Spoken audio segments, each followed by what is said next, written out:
Here's the motion. This is the the first version of it, and it's working pretty good.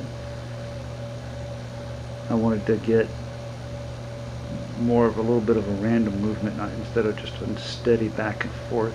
So you'll notice that it's not regular.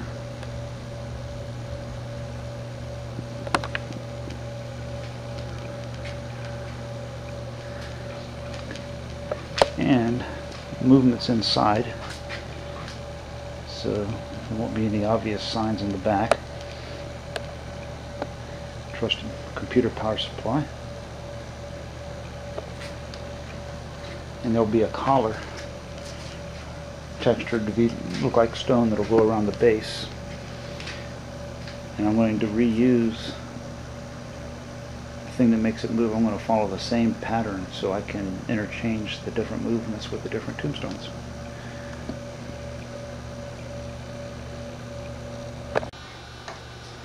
Okay, here's the mechanism that rocks the tombstone. First close-up of it, it's a simple cam, but I put a lot of irregularity in it so the motion isn't just up and down. It's kind of rocks back and forth with larger movements and smaller movements.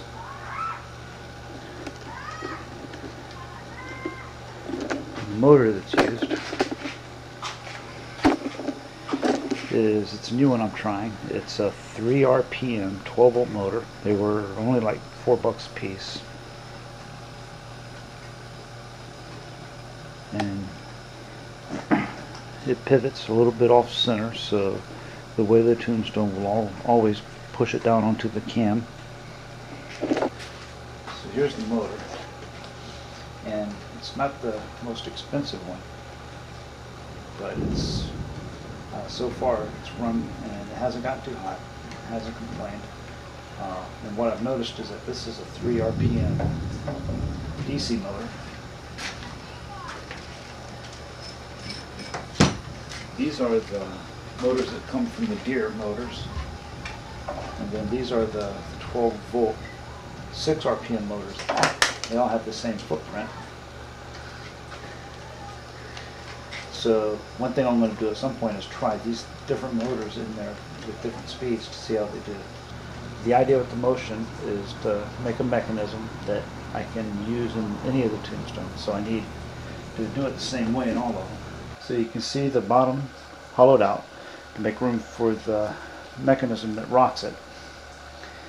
And I need to have lateral support, and so these get inserted through here and then latch on like that, and there'll be one on this side too. And these go into holes that are in the tombstone, and they provide lateral support to keep it from tilting over. To make the holes in the tombstone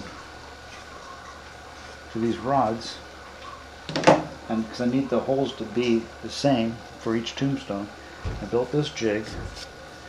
This is the size of the cutout, and it goes up in here. And I've got a aluminum rod that's 1/2 inch diameter, and I heat it up with a butane torch, and while it's heated I push it up into there, and being hot it makes a nice long hole for the tombstone. It's not perfect, but it's good enough. When I want to mount the mechanism, it just slides up in there. You want the wires to the back.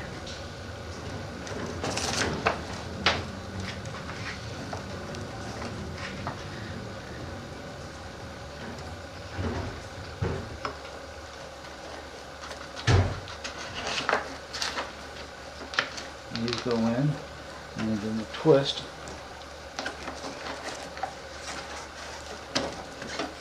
and it locks in place. You can use a screwdriver to loosen the screw and tighten it if you need to. Now the base of the mechanism just needs to be secured somehow, and in the yard there'll be a platform that gets staked into the ground. For this I'm just going to screw it into this base wood.